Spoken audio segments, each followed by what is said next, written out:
RCR, la red que comunica y une al Perú. Sigue usted en sintonía a través de enlace regional de RCR, Red de Comunicación Regional, agradeciendo a las estaciones de radio que nos permite ingresar a distintos puntos del territorio nacional. Saludamos a esta hora al doctor Martín Naranjo, presidente de la Asociación de Bancos de Perú, ASBAN. Le agradecemos la gentileza que tiene con RCR, Red de Comunicación Regional. Doctor Naranjo, qué gusto saludarlo. ¿Cómo están? Bien, en el Congreso de la República se han presentado iniciativas que buscan condonar o congelar los pagos de deudas que puedan tener los clientes con las entidades financieras debido al impacto económico por el COVID-19, ¿no? ¿Cómo se están analizando estas iniciativas y qué efecto pueden tener tanto en el sistema financiero y en los propios clientes? Como no, mire, estamos viviendo una crisis muy profunda que nos afecta a todos, afecta en nuestras vidas pues gravemente y está cambiando nuestras formas de trabajo y nuestras formas de subsistencia, y a algunos nos ha puesto pues en una circunstancia muy difícil y a otros nos ha puesto en una posición de poder ayudar. Es decir, si bien es un golpe muy fuerte, no nos afecta a todos por igual. Entonces, las medidas masivas, homogéneas, no sirven cuando las circunstancias son tan heterogéneas.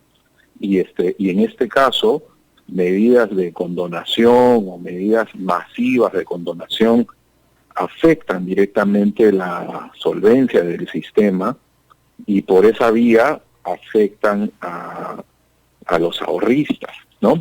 Y en el tiempo afectaría también las posibilidades de reactivación, ¿no? Entonces, en la reunión que tuvimos en la Comisión de Economía, fue una reunión muy positiva, creo yo, donde pudimos explicar y presentar nuestros argumentos y notamos mucha receptividad de parte de la comisión, y bueno, se seguirá en la discusión entendiendo completamente las consecuencias. Ahora, para graficar un poco un probable escenario, ¿qué riesgo se podría correr en la banca y en las microfinancieras si se aprueban estas iniciativas? ¿En qué situación quedarían? Mire, en el Perú hay 54 instituciones financieras, 54 intermediarios.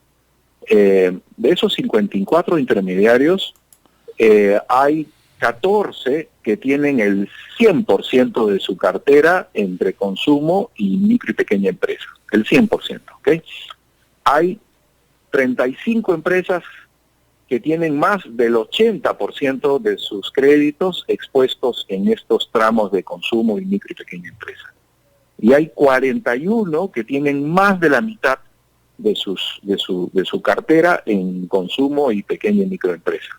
Igualmente, de las 54, 49 tienen más de 10%. De manera que, ¿a qué va esto?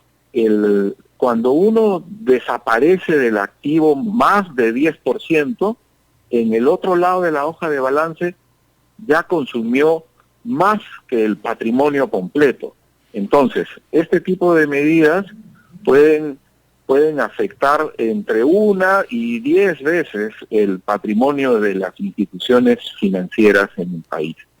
Esto significaría un problema grave, un problema importante, porque afectaría a todos los depositantes del sistema y implicaría tener que manejar una crisis financiera encima de la crisis sanitaria que ya tenemos, ¿no? Entonces, las consecuencias son realmente muy profundas y realmente muy graves, y por un conjunto de medidas que no solamente no son necesarias, sino que además ya se aplicaron en el país y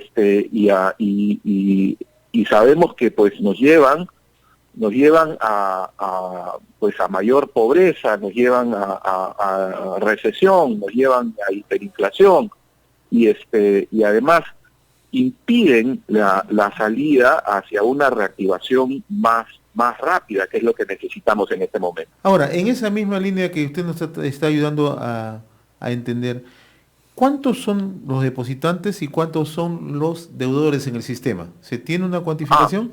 sí, claro. En el sistema bancario hay 10 millones de depositantes y hay 5 millones de deudores. Es decir, hay el doble de depositantes que deudores. Y en el sistema de microfinanzas hay 6 millones de depositantes y hay 2 millones de deudores. Hay el triple, ¿no? Entonces, los ahorristas son muchos más que los deudores. Entonces, los intermediarios son mismos, son intermediarios entre deudores y acreedores, ¿no? Entonces, afecta sustancialmente a los que, a nuestros recursos, a los recursos que tenemos ahí acumulando y que reflejan precisamente nuestro esfuerzo acumulado en el tiempo, nuestro trabajo en el tiempo, y que son recursos que estamos trayendo de nuestro trabajo acumulado para realizar pues nuestros planes, para nuestra educación, para nuestros negocios, para nuestros proyectos, ¿no? Entonces, sí es un perjuicio que puede llegar a ser muy importante sin ninguna necesidad. Señor Martín Naranjo, nosotros llegamos a provincias y hay mucha gente que en este momento nos está sintonizando en emisoras e incluso en algunas comunidades. El proyecto de ley del congelamiento de las deudas, ¿no? Algunos congresistas lo han presentado como que es una, diríamos, una reivindicación, casi en esos términos, ¿no? Y que, bueno, pues, los ricos que ahora respondan, porque son frases que hemos escuchado, que se replicaban en diferentes lugares del país. Entonces, lo que quisiéramos que usted, con el conocimiento y con el manejo que tiene de esos temas, nos explicara a nuestros oyentes por qué no se puede hacer eso. ¿En qué medida, Bueno, por ejemplo, no beneficiaría aún a los lugares más alejados, a poblaciones que viven más allá? Porque a veces el planteamiento recurrente que nos hacen es, bueno, y a mí, pues, ¿en qué me va a afectar? Al contrario, si es una ley que los congresistas están presentando, ojalá por ahí, pues, algo de beneficio se consiga para nosotros. O sea, tienen la idea de que una ley así los puede beneficiar. ¿Por qué eso no podría ocurrir? no, mire, los depositantes son personas como todos nosotros. Algunos tenemos depósitos muy pequeños, otros depósitos más grandes, pero esos depósitos son nuestro trabajo, es producto de nuestro esfuerzo. En adición, esos depósitos son efectivamente los depósitos de los ahorristas. Entre la industria, digamos, de microfinanzas, por ejemplo, de esos 6 millones de ahorristas, más de 3 millones y medio son mujeres. Son mujeres que llevan a cabo actividad productiva, actividad comercial, y que utilizan eso como su capital de trabajo y que les sirve para respaldar sus propios negocios, su propia actividad. Entonces, la posibilidad de una condonación lo que haría es detener la actividad de intermediación y por lo tanto hacia adelante en el futuro no vamos a tener quien nos acompañe a financiar nuestros pequeños proyectos, nuestras pequeñas actividades, nuestros pequeños cultivos. Sería realmente muy perjudicial para todos, especialmente para los que menos tenemos. ¿Por qué? Porque la crisis al final del día implica un compromiso de los recursos del Estado. Y estos recursos del Estado los pagamos todos, y lo que haría es que el Estado tenga menos capacidad de llegar con servicios de educación, con servicios de salud, con servicios de seguridad, con servicios de justicia a todo el país.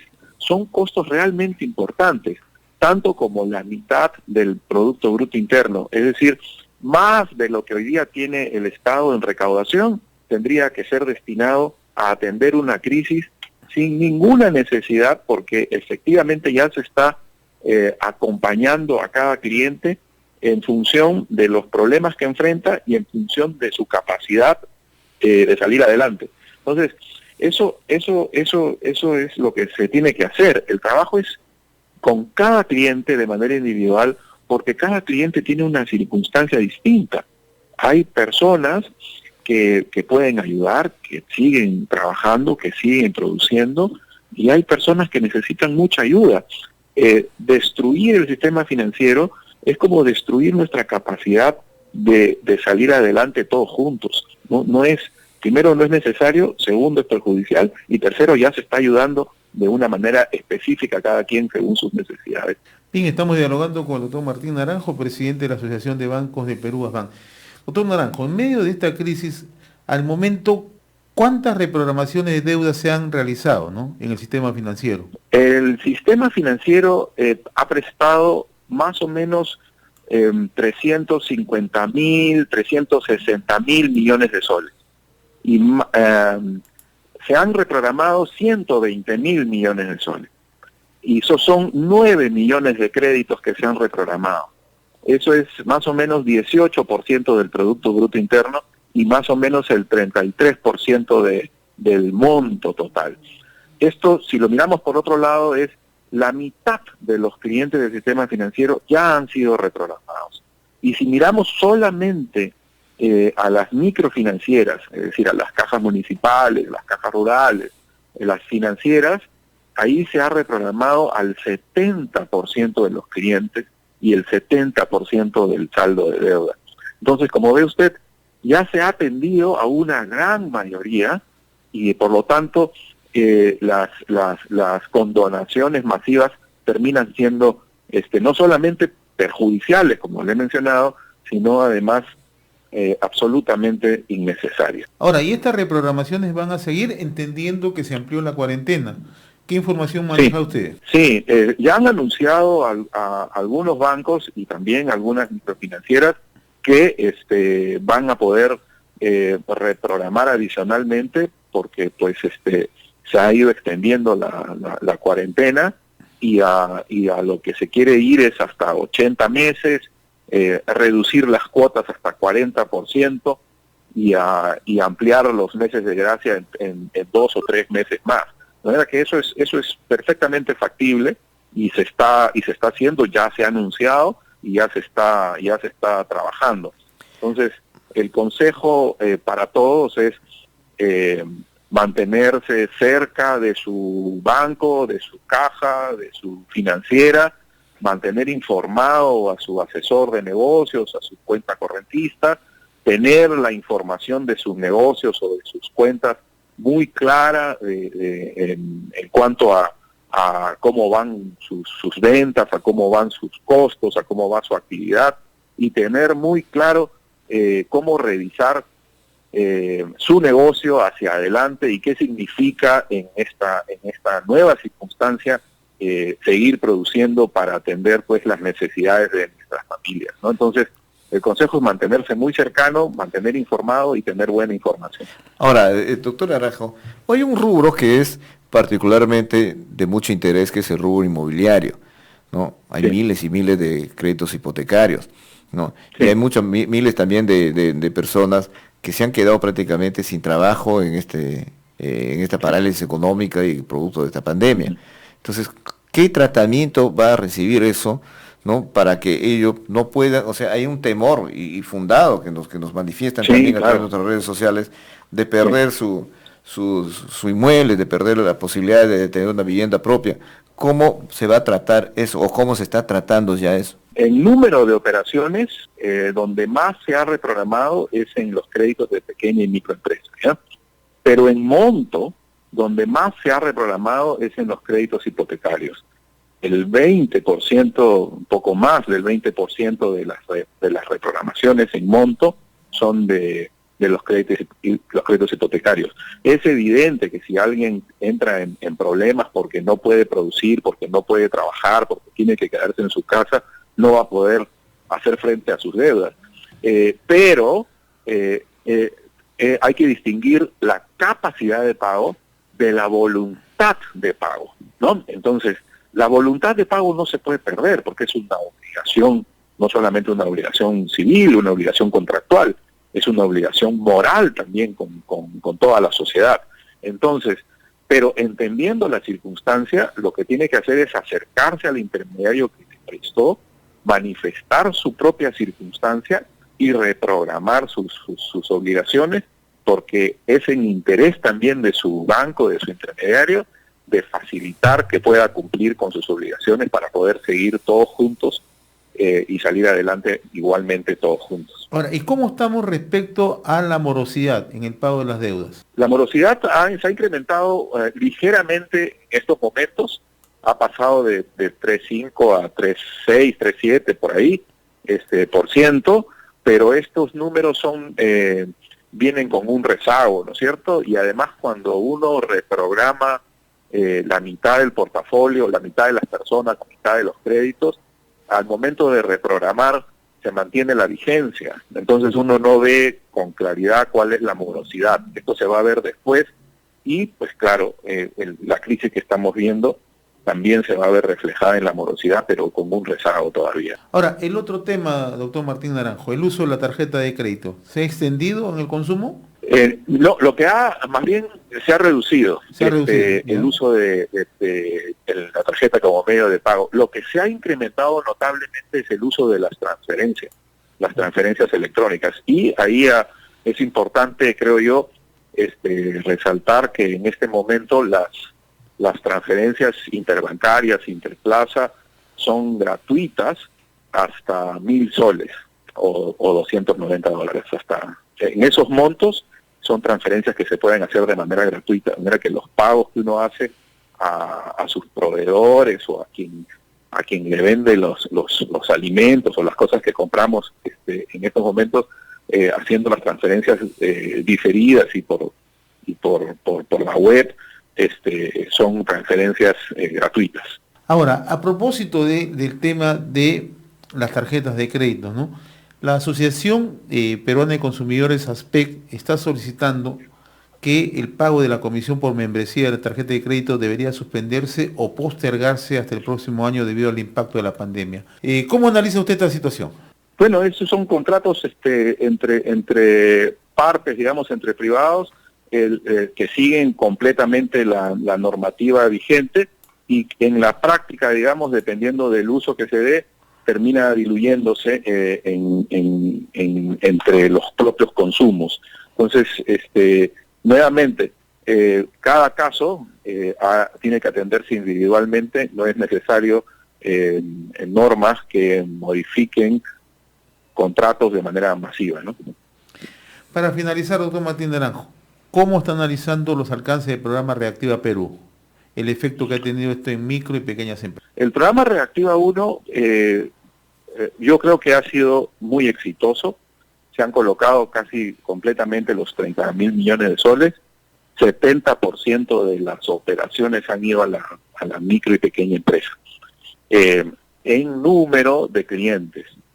En monto, es un monto muy pequeño y a 2%, 3%, depende cómo se mida, y en el monto se refleja, en el número se refleja la importancia del sector de pequeña y microempresa en el empleo, y en el monto se refleja la participación de la pequeña y microempresa en la formalidad, porque tenemos nuestro tejido empresarial tiene muchas pequeñas y microempresas, más del 90% son pequeñas y microempresas, pero de ese más del 90%, una proporción igualmente importante, también mayor al 90%, son empresas informales. Y Reactiva no llega pues al sector informal porque se define en función de las ventas declaradas y de la planilla declarada a las autoridades. Entonces, ahí hay un límite. A pesar de eso, el 70% de las operaciones o de los clientes son de la micro y pequeña empresa.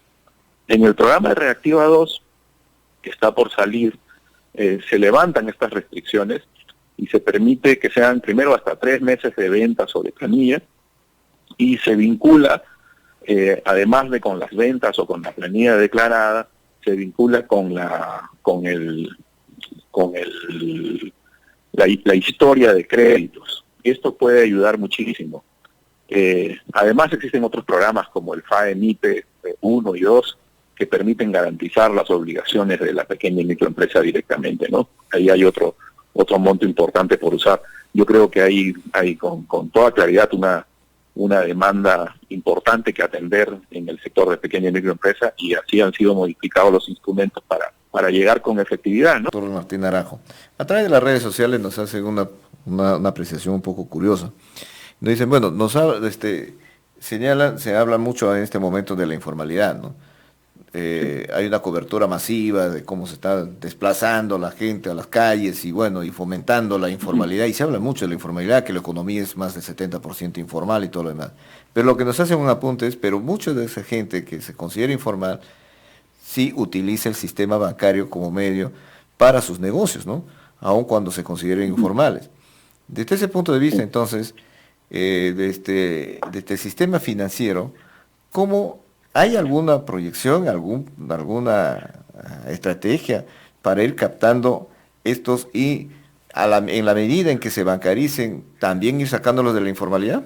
Sí, claro que sí. La informalidad, como hemos visto, es en la circunstancia actual termina perjudicándonos. O sea, es muy costoso ser informal, porque primero no tienes acceso a los mecanismos de ayuda que plantea el gobierno. No tienes acceso a Reactiva 1, no tienes acceso a Reactiva 2, no tienes acceso al FAEMIPE, etcétera. Tampoco es fácil de llegar con los bonos independientes, con los bonos sociales en general, porque no está identificado ni ubicado geográficamente. Es muy difícil porque es invisible realmente. Y adicionalmente, en la medida en que transa con efectivo y con monedas, pues es un vector de una manera de transmitir y de contagiarse. Entonces, sí es muy costoso ser informal en las actuales circunstancias, como hemos podido notar. Y entonces hay varios caminos, ¿no? En el Perú, 4 de cada 10 peruanos tiene una cuenta en algún banco, en algún intermediario. Y este es un número muy bajo para un país como el Perú. Todos deberíamos tener una cuenta de ahorros, todos deberíamos tener una relación con algún intermediario. Y ¿por qué? Porque los ahorros o los créditos son como seguros. Digamos, si yo tuviera una enfermedad, puedo usar un seguro médico, ¿sí? Pero también puedo usar mis ahorros para atenderme. Y también puedo pedir un crédito para atenderme. Y también puedo usar el capital de trabajo de mi negocio y pedir un crédito para atenderme. Los ahorros y los créditos son como si fueran seguros para atender eventos inesperados, ¿no? Entonces, en la medida en que participemos del sistema financiero, vamos a estar más protegidos. Entonces, es muy importante que todos tengamos acceso a los servicios financieros. Ese es el valor de la inclusión. El valor de la inclusión financiera es porque nos permite estar más seguros y nos permite ser ciudadanos que podemos tener acceso a todas las ayudas que el gobierno pueda diseñar. Entonces sí es muy importante la inclusión financiera, y los trabajos que hacemos desde la asociación tienen que ver primero con la educación financiera, segundo con el acceso a las formas de dinero electrónico. La billetera móvil, por ejemplo, es uno de los productos que impulsamos, y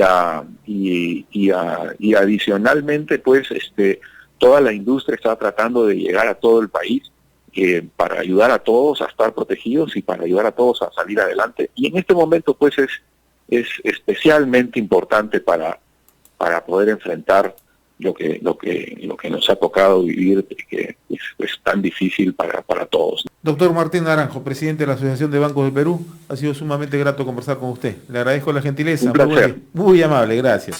RCR, la red que comunica y une al Perú.